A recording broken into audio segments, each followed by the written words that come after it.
So I was scrolling Instagram when I found this app called DramaBox. It's basically a drama app with the qualities of TikTok where you scroll mindlessly, except it has a lot of the same attributes as the Hallmark channel, aka low budget and very strange, except this one is way stranger than the Hallmark channel because the Hallmark channel is just cliche, this is just wild. They have like 30 episodes per show, and each show is basically like 14 free episodes and then the rest is paid. Or you can watch an ad and get to watch the next episode. You can only get 5 uses of ads a day before you gotta start spending money. There's 2 ways to spend money on this app. The first way is to buy coins. You can spend $5 for 50 coins and it's 5 coins to watch 1 episode. The second way is way more egregious. You can spend $20 a week to watch unlimited content or $200 a year. That's more than the Adobe Creative Cloud to watch this. Ryan, did you have a heartbeat? Nonsense. You know I wasn't born with a heart. It's terrible. It's honestly terrible. You'll see how terrible it is in 1 second. One thing that's nice is I found a lot of their episodes for free on YouTube, though I didn't have access to all of the paid ones. It was basically just all the free ones in a row, but it was definitely way easier to watch, and also because I could download it so I could show it to you on my CRTV. You can bet your boopy I was not spending money on this godforsaken app, okay? I don't make enough for that, okay? Like, I'm not spending $200 a year for this, $20 a week for this, or $5 to watch like, I don't even know, like 5 episodes. I'm assuming that if you're still here, you're interested in what these shows have to offer. Well, I'm here to give you a little bit of a plot synopsis, funny moments, and then also just like letting you know this beforehand.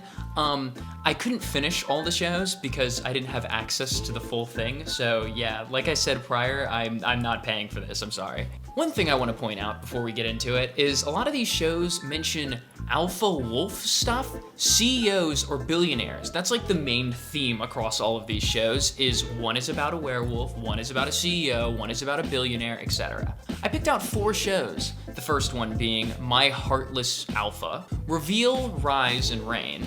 My Professor is an alpha mate, and Fated to My Cruel CEO. I know, such beautiful titles. By the way, if you could like and subscribe because I kind of put myself through torture watching all of this, that would be appreciated. Let's start off strong with My Heartless Alpha. This is ridiculous. I don't even know how to describe the first couple of scenes of this. It starts off with a lady calling somebody a wolfless omega. You're just a wolfless omega. And then she's doing something behind the alpha's back, and she tells her to play her game or she's out of the pack forever. The evil lady then says, Let the wolf tear her apart. Let me out! No! Stay back! Then Alpha Ryan Blake saves her, and apparently he doesn't have a heart. And all of this was basically the first minute of the show, which is actually kind of insane, okay? This is like, I don't even know what the hell I was watching for like a majority of the time watching all this stuff. There was also a talking wolf head talking to Ryan about how he doesn't have a heartbeat or something like that. Cute kitten. Ryan, did you have a heartbeat? Nonsense. You know I wasn't born with a heart. And apparently Alpha Ryan's watch is going to let him have a heartbeat or something along those lines. The fact that I have to refer to these characters as Alpha Ryan is just insane, okay? Like, all of the characters are like Alpha Ryan, Alpha Logan, Alpha this, Alpha that. It's amazing. It's awesome, honestly. I do want to point out the background music for this is like some YouTube royalty-free stuff, and chef's kisses. She then runs into her mate who wants to like sever the bond with her or something like that. This plot never becomes relevant again, I promise. Alpha Logan, a new character, starts harassing Avery, our main character, and then Alpha Ryan steps in and starts talking about the Wolf Tribunal. Kill your own pack member? You'll be sent before a werewolf tribunal. This is insane. Alpha Ryan, after saving Avery, has a conversation in the mirror with a giant floating werewolf head that is, I think it's like his inner beast or something like that. And I kid you not, the werewolf says, quote, What are you doing? You're all gussied up for that girl. And proceeds to lecture him about how he's fallen in love with this girl because of his newfound heart. Then, the plot thickens.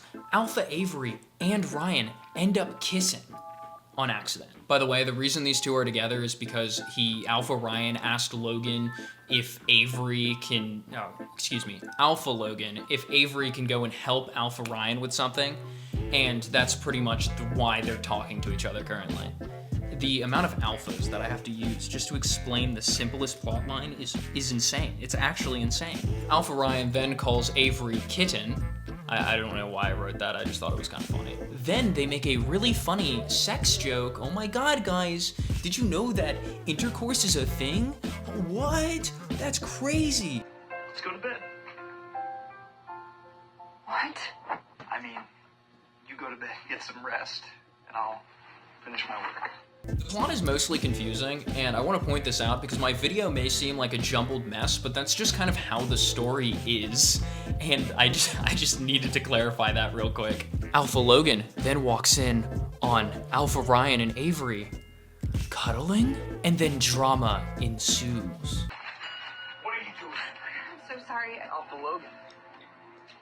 Ever heard of knocking before entering someone's room? Excuse me, Alpha Ryan. I just need to discipline this unruly Omega. After this, Avery leaves, and apparently Avery gets accused by the evil lady in the beginning of stealing a necklace from her, and Alpha Logan is now in love with Avery, but he's not. He tells her to leave the pack, and that means that she has to give all of her belongings to Alpha Logan. And literally the last second of what I could see was Alpha Logan saying the words, And your clothes. after Avery put a bag on the ground. And that is my Heartless Alpha, or at least what I could see of it.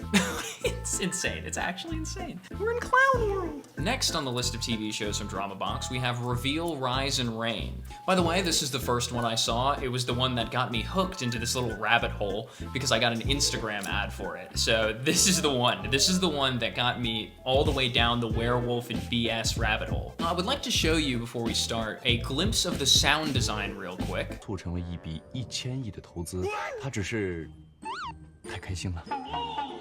我高兴，你看他高兴的都说不出来话了。听众，你给我等着，这事儿没完。 This one is simply about a man on a plane who sits next to the CEO of a multi-billion-dollar company, and she asks him to fake marry her, and he says no because he's engaged. Then he ends up proposing her a deal, and she ends up making a lot of money. At first, she's angry for him touching her laptop, but then she realizes how much money he just made her. I think it was like $100 billion or something ridiculous. But while she's mad at him, they part ways, and he ends up going to this hotel to propose to his fiance, and his fiance ends up calling him a, quote, dropout and a loser.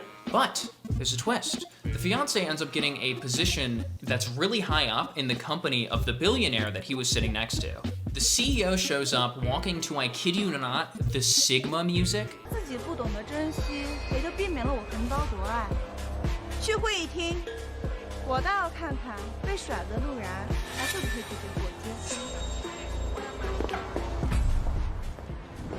And when she walks in, the vice president's son and the dude's now ex-fiance don't even recognize the CEO of the company that they are both a part of. So, the vice president's son ends up calling the girl a prostitute and continuously makes fun of her.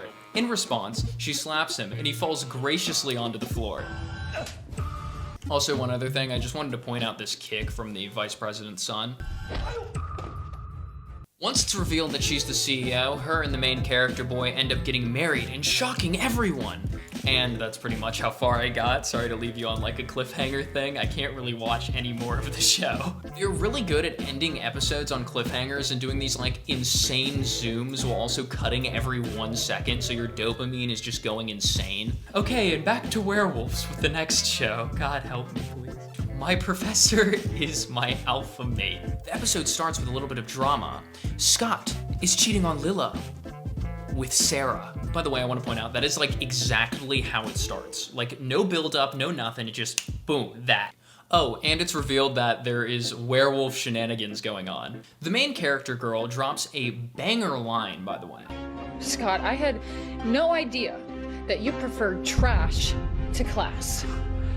After this banger line, insert the most forced coffee spill scene. By the way, the coffee does not touch her, or she like magically forces it away. I don't know how, like, it was some movie magic there, okay? She did not get splashed with coffee, but it looks like she does. Oh, an instant makeout scene right when the coffee is spilled, by the way. But wait, 2 seconds later, it is revealed that that person she kissed is actually the professor of her class. And they are in Shape-Shifting in Combat 101, okay? This is real. This is actually real.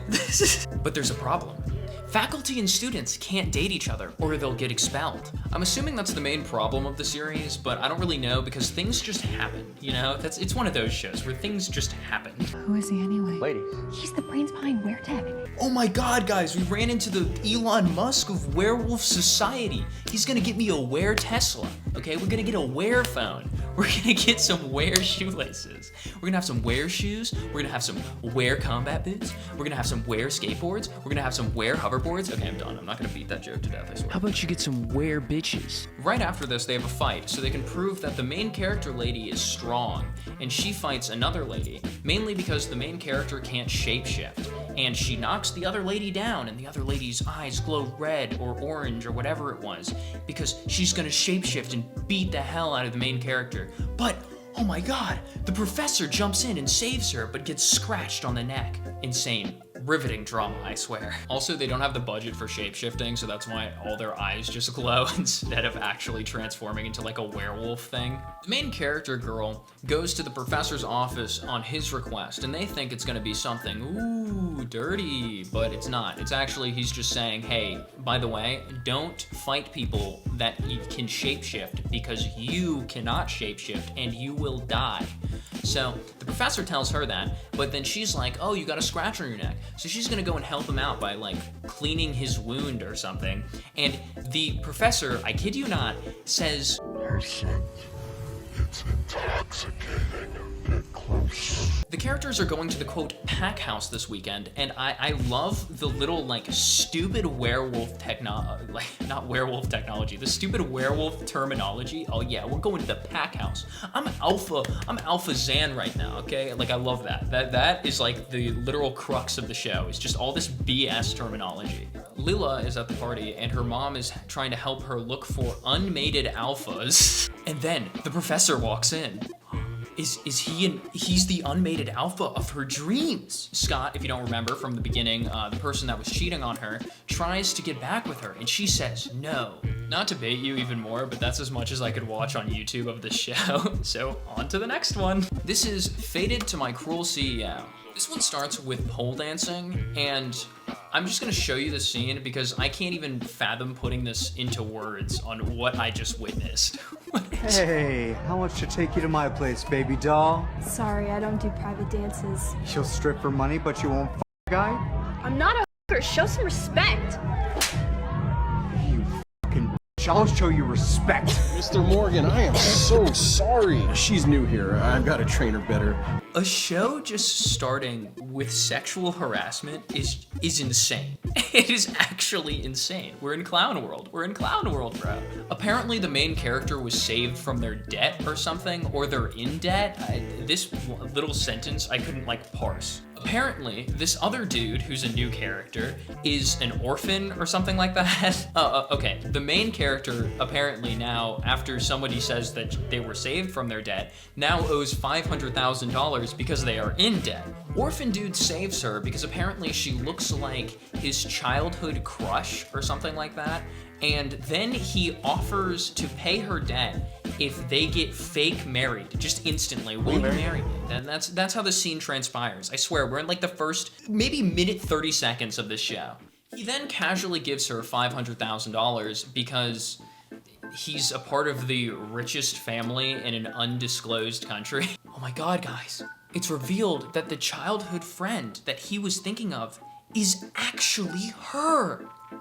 Who would have thunk? Who would have thought? Apparently, the orphan guy that just got married to this random girl has a fiance already, and she is not very happy that he just got married. Then orphan dude and, I don't even know, pole dance girl get mad at each other for no reason, just consecutively. It goes from that to 10 because she just gets kidnapped By the way, I'm talking about Pole Dance Girl. Pole Dance Girl gets kidnapped. And the person kidnapping her sends a goofy as hell picture to the billionaire guy, and it's revealed that I was right. They are the like childhood lovers or whatever the hell. One random thing to point out is that in this random flashback of them being kids, the bread changes colors because of their color grade or something like that. And also this one scene where he poisons the guy that kidnapped her, he's pouring out like this whiskey and the audio soundbite just keeps going at the same volume when the glass is like almost empty. I don't know, I just think those little edity things are funny. Both glasses would have silenced the man. I simply can't forgive him for what he did. Thelma, will you forgive me? Pole Dance Girl then goes and tries to become an actor, and the director has this banger line to the girl that was the guy's fiance. God, this is so convoluted. Anyways, he has this banger line to her, basically telling her to buzz off, and this is the line. Miss Jennings, we are making a thriller with a tragic ending. What you just did was borderline comedy. That's about all I got. I watched a majority of this with some of my friends on Discord, and we had a good hoot and a holler. Like and subscribe. I hope you enjoyed this delve into insanity. I don't know what my next video will be about, but it's probably just gonna be some other random thing that interests me. So, I mean, you can catch that next Wednesday. Doodles.